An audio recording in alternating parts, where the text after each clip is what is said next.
আসসালামু আলাইকুম।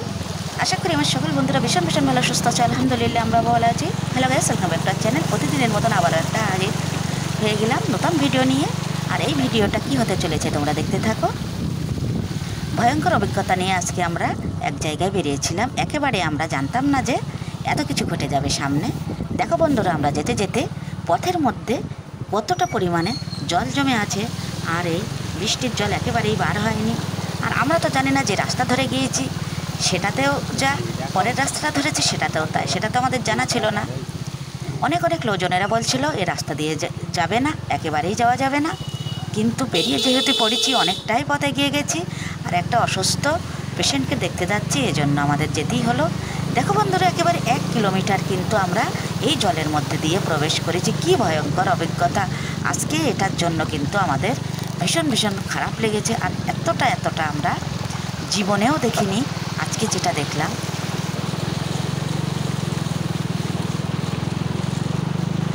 একেবারে 1 হাত পর্যন্ত পানির উপর দিয়ে বাইক চালিয়ে কিন্তু আমাদের প্রায় 1 কিলোমিটার পৌঁছতে হয়েছে।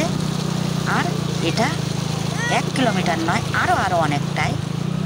শুধুমাত্র জল আর জল আর জল। আর এখানকার মানুষের কি দুর্দশা সেগুলো তোমাদের সঙ্গে আমি কিভাবে তুলে ধরবো বন্ধুরা।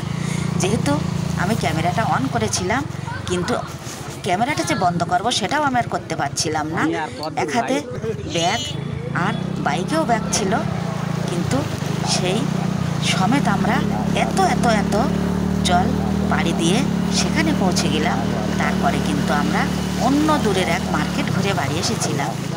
জীবনে এত বড় অভিজ্ঞতা হয়েছে সে আর কি বলবো। এরকম বিভৎস রকমের পরিস্থিতির মধ্যে আমরা কখনো পড়িনি। একেবারে যেন প্রাণটা শুকিয়ে যাচ্ছে।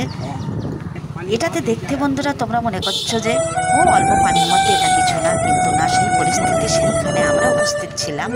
সেখানে গিয়ে যা দেখলাম সেটা একেবারে আমাদের যেন প্রাণের পানি শুকিয়ে যাচ্ছিল। তারপরে এতটা পথ পাড়ি দেওয়ার পরে আমরা একটু ফলের দোকানে গেলাম। যেহেতু পেশেন্ট দেখতে যাচ্ছে, একটু ফল নিতে হয়, আর একটু মিষ্টি নিয়ে নিলাম। এতটা জলের মধ্যে দিয়ে দুজনে যখন পাড়ি দিয়ে সেখানে পৌঁছে গেলাম, তখন কিন্তু একেবারেই প্রাণটা ফিরে পেলাম। এত বেশি জল আমরা কখনো দেখিনি।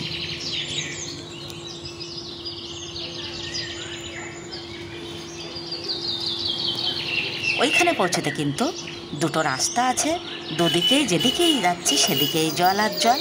আর এত জল যে হয়েছে সেটা তো আমরা জানতাম না, যে জলগুলো একেবারে আটকা পড়ে গেছে, বার হওয়ার জায়গা নেই। আর মানুষের কি ভয়াবহ অবস্থা, এই দুরবস্থার মধ্যে দিয়ে কিন্তু তাদের দিনগুলো কাটছে। সব কিছু তো আমি একেবারেই ক্যামেরার মধ্যে আনতে পারিনি, আর ক্যামেরাটাও করা সেখানে পসিবল ছিল না। কীভাবে যে আমি অন করেছিলাম আর কীভাবেই যে এটা শেষ করলাম সেটা মাত্র আমিই জানি। আর সেইগুলো আমি তোমাদের সঙ্গে শেয়ার করলাম। এই বর্ষার দিনে মানুষের এত করুণ অবস্থা আমাদের তো একেবারেই জানা ছিল না। আমরা তো আলহামদুলিল্লাহ ভালো জায়গায় বাস করি, আর ওইখানকার মানুষের কি অবস্থা হয়েছে। তাহলে বন্ধুরা, কথা বলতে বলতে আমি সেই আমার বোনের বাড়িতে পৌঁছে গেলাম। সেখানে গিয়ে দেখি তাদের বাড়িতেও এই হালাত। একেবারে রাস্তাটা শুকনো ছিল, কিন্তু বাড়ির ভিতরটা দেখো বন্ধুরা একেবারে জলে জলাকার।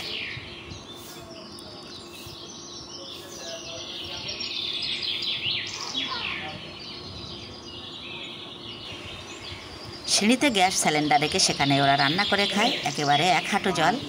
ওদের রান্নাঘর উঠান টোঠান কিছু আর দেখার মতো নেই। তারপরে পাশের বাড়িতেও আমরা একটু বেরিয়ে এলাম। সেখানটাও শুকনো, তাদের বাড়িটা একটু উঁচু, অনেকটাই উঁচু করা, এই জন্য এদের বাড়িটা ঠিকঠাক ছিল। সেখান থেকেও আমরা 2 জায়গায় গেলাম, একটু হালকা নাস্তা করলাম, সেগুলো তোমাদের সঙ্গে শেয়ার করিনি। সেখানে গিয়ে সেই গল্প জুড়ে দিলাম। একেবারে এত জল ঠেলে যে তোমাদের বাড়ি আসতে হলো, বাবারে এ কি অবস্থা।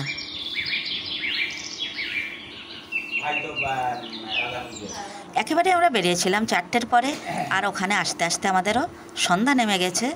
আর তো সে পথ আমরা আর ধরিনি, অন্য পথ দিয়ে অনেকটাই আমরা দূর থেকে চলে এসেছিলাম বাড়িতে। আর একটু করে যেগুলো শ্যুট করেছিলাম সেগুলো তোমাদের সঙ্গে শেয়ার করলাম। বাব্বারে, জলের মধ্যে যারা এভাবে বসবাস করছে তাদের হালাত কী অবস্থা। ভাবতে পারছো? আর আমরা তো শুধুমাত্র ওই তো 1-1.5 কিলোমিটার জল পাড়ি দিয়ে সেখানে গেলাম, তখনই যেন আমাদের বুকের পানি শুকিয়ে গেছে। আর এই পরিস্থিতি তোমাদের সঙ্গে আমি একটু শেয়ার করে দিলাম। আমার সকল বন্ধুরা ভীষণ ভীষণ ভালো সুস্থ থেকে দোয়া করি। আর এভাবেই আমি ভিডিওটা আজকের মতো শেষ করে দিচ্ছি বন্ধুরা।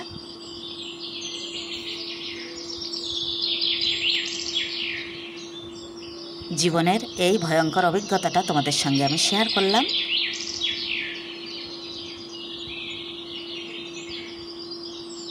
যতটা পথ যাচ্ছে জল আর জল, জল আর জল।